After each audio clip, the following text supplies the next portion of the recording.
어떻게 해야 교회가 부흥하나? 목사의 목회 자세에 대해서 말씀드리겠습니다.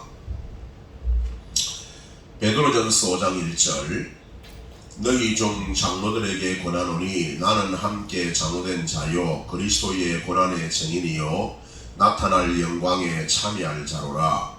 너희 중에 있는 하나님의 양무리를 치되 부득이함으로 하지 말고 오직 하나님의 뜻을 좇아 자원함으로 하며 더러운 일을 위하여 하지 말고 오직 즐거운 뜻으로 하며 맡기운 자들에게 주장하는 자세를 하지 말고 오직 양무리의 본이 되라.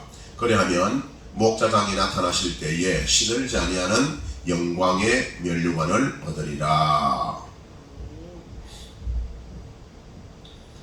모든 목사님들의 꿈은 교회 부흥입니다.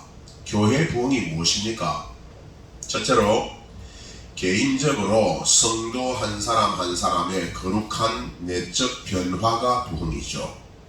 둘째로 교회적으로 예배 출석 성도 숫자가 점점 늘어나고 교회 사역이 다방면으로 활발해지는 것이 부흥입니다.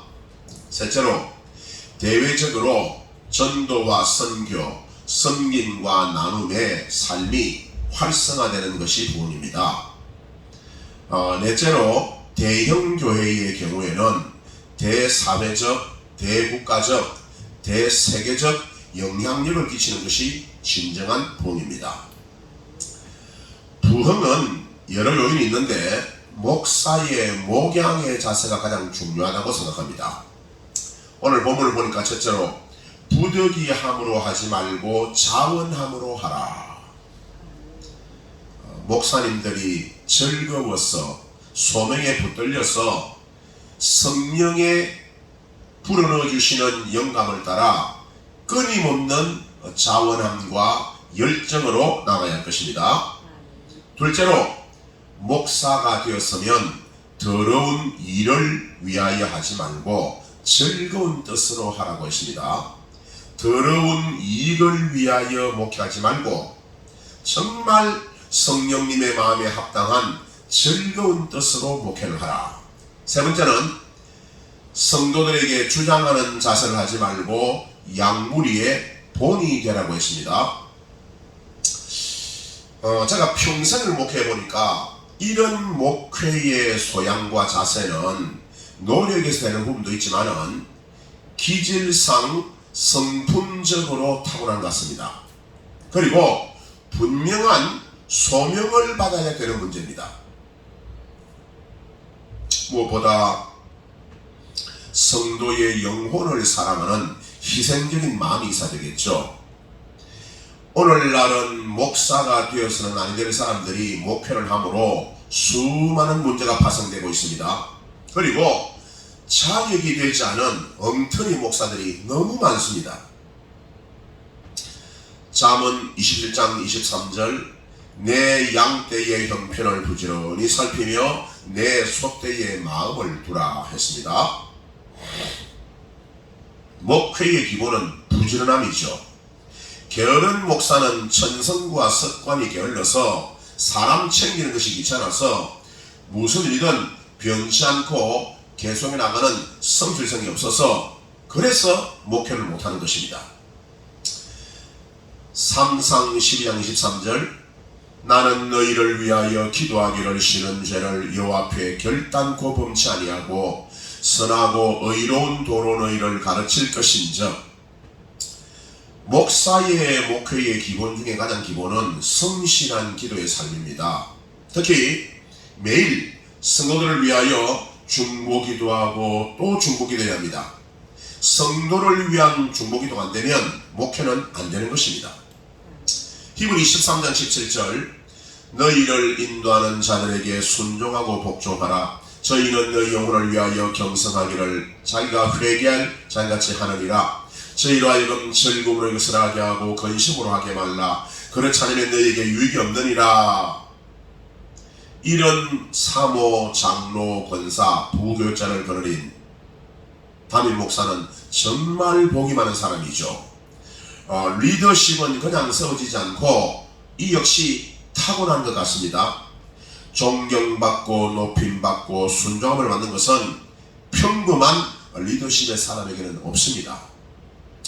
이 말씀을 듣는 목사님들, 교회의 장로들, 권사들, 부교역자들, 그리고 사모님, 성도들이 이렇게 목사님을 잘 동경하는 종들이 되기를 축복합니다. 다시 한번 히브리 13장 17절 말씀 읽습니다. 너희를 인도하는 자들에게 순종하고 복종하라. 저희는 너희 영혼을 위하여 경성하기를 자기가 회개할 자기같이 하느니라. 저희로 하여금 즐거움으로 이것을 하게 하고 근심으로 하게 말라. 그렇지 않으면 너희에게 유익이 없느니라. 골로새 1장 24절. 내가 이제 너희를 위하여 받는 괴로움을 기뻐하고 그리스도의 남은 고난을 그의 몸된 교회를 위하여 내 육체에 채우노라. 내가 교회 일꾼된 것은 하나님이 너희를 위하여 내게 주신 경륜을 따라 하나님의 말씀을 이루려 함이니라. 이 비밀은 만세와 만대로부터 오므로 감추었던 것인데 이제는 그의 성도들에게 나타났고 하나님이 그들로 하여금 이 비밀의 영광이 이방인 가운데 어떻게 풍성한 것을 알게 하려 하심이라. 이 비밀은 너희 안에 계신 그리스도신이 곧 영광의 소망이니라. 우리가 그를 전파하여 각 사람을 권하고 모든 지혜로 각 사람을 가르치면 각 사람을 그리스도 안에서 완전한 자로 세우려 하느니 이를 위하여 나도 내 속에서 능력으로 역사하시는 이의 역사를 따라 힘을 다하여 수고하노라. 이상적인 목사는 바로 이런 사람이라는 말이에요. 첫째로 성도를 위하여 받는 괴로움을 기뻐하는 목사입니다. 둘째는 그리스도의 남은 고난을 그의 몸된 교회를 위하여 목사의 육체에 채우는 목사입니다. 셋째로 성도를 위하여 하나님의 말씀을 이루는 목사입니다. 넷째로 전도하는 목사입니다. 다째로 성도를 완전한 자로 세우는 목사입니다. 여섯 번째로 성령의 능력으로 행하는 목사입니다. 일곱 번째로 힘을 다하여 수고하는 목사입니다. 우리 목사님들이 이런 종들 되시기를 축복합니다.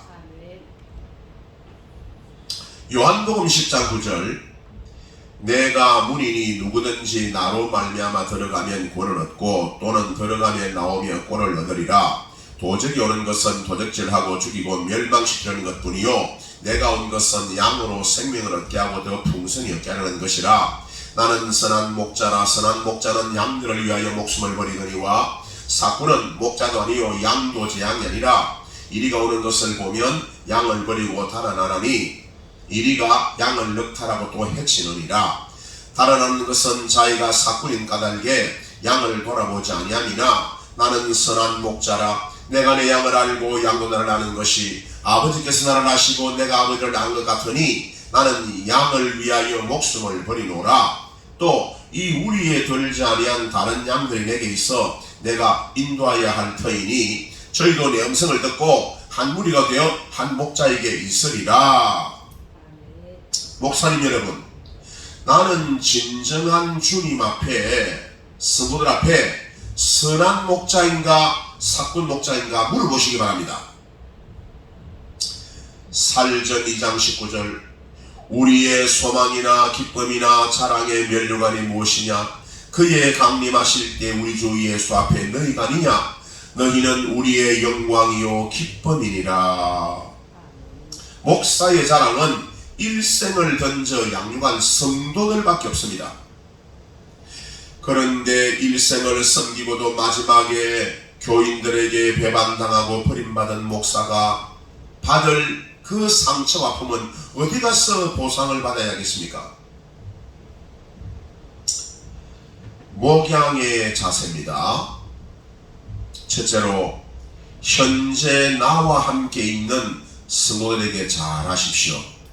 한 명이든 두 명이든 성도를 사랑하고 진심으로 대하고 위하여 기도하고 소그룹 활동을 통해 일꾼으로 양육하십시오.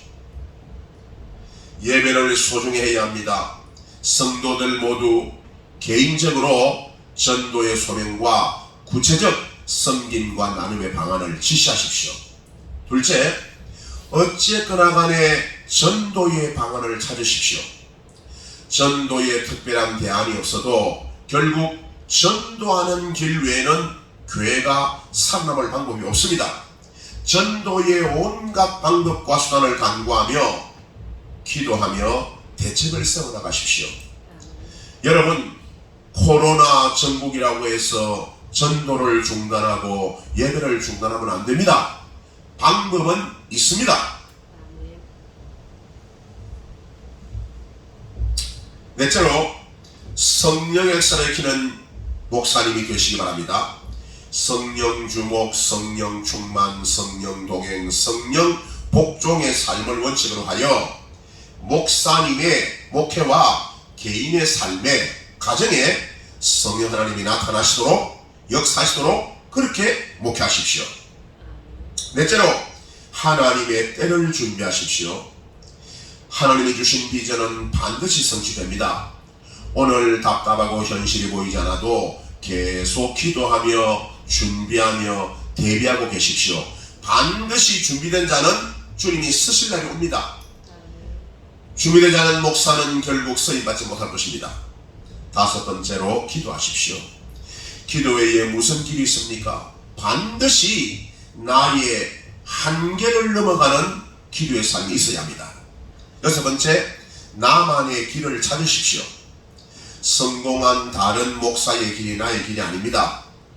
나는 나만의 시련과 연단과 고난과 환난의 골짜기를 통과하며 나의 목표길을 찾아야 하는 것입니다. 일곱 번째, 안일함, 무기력함, 낙담, 의미 없음, 할 일 없음, 좌절, 실망을 극복할 나름대로의 방안을 꾸준히 찾으십시오. 친구, 교제, 운동, 등산, 목회 자료 준비, 설교 준비, 또는 사진 찍음, 분재, 영화 시청, 이런 어떤 나를 리프레시할, 새롭게 할 건전한 극복 방안을 찾으십시오. 이러한 일들은 일탈행위가 아니라 힘들고 답답한 목회 현실을 극복하는 청량제가 됩니다. 물론 거기에 빠져 계시면 안 되지요. 언제나 본질은 목회이기 때문에 목사의 본연의 길을 가기 위해서 이러한 건전한 여가 활동으로 재충전하라, 그런 말입니다. 사람의 심리상 자기 전문적인 일에서 벗어나는 것이 오히려 전문성을 높인다는 그런 연구 결과가 있습니다. 목사는 온통 신앙적 행위와 삶에 젖어 있는 사람입니다. 그러므로 이러한 건전한 여가 활동, 취미 활동이 우리의 본래의 목회를 더 건강하게 한다, 그런 말입니다. 여러분의 영혼력이 쉬시고 역동적으로 달려갈 수 있는 그런 주의 종들 다 되시기를 축복합니다. 사랑하는 성령 하나님, 오늘 말씀은 주의 종 목사님들에게 듣는 말씀입니다. 코로나 전국을 맞이하여 너무나 많은 교회들이 고통을 당하고 있고 수많은 개척교회 목사님들은 생계의 위협을 받고 있습니다. 이제 새 신자를 양육할 길이 없고 아이들과 학생들과 청년들과 초신자들을 키울 방법이 없습니다. 하나님이여, 이 극악한 코로나 전국을 주님이 무너뜨리시고 한국 교회가 극복하고 일어서게 하시고 주의 종들이 낙담, 절망, 좌절, 무기력에 빠질 것이 아니라 이런 때는 기도해야 합니다. 이런 때일수록 전도해야 합니다. 아멘. 이런 때일수록 예배해야 합니다. 아멘. 이런 때일수록 성령의 권능으로 무장해야 합니다. 아멘. 이런 때일수록 골방에서 피를 토하는 말씀의 종으로 거듭나야 합니다. 아멘. 그와 같은 은혜를 주의 종들에게 부어 주옵소서. 아멘. 예배 시간에 주님 앞에 드리는 소중한 예물 받으시고 100배로 축복하여 주옵소서. 아멘. 예수님의 이름으로 축복하며 기도하옵나이다. 아멘. 아멘.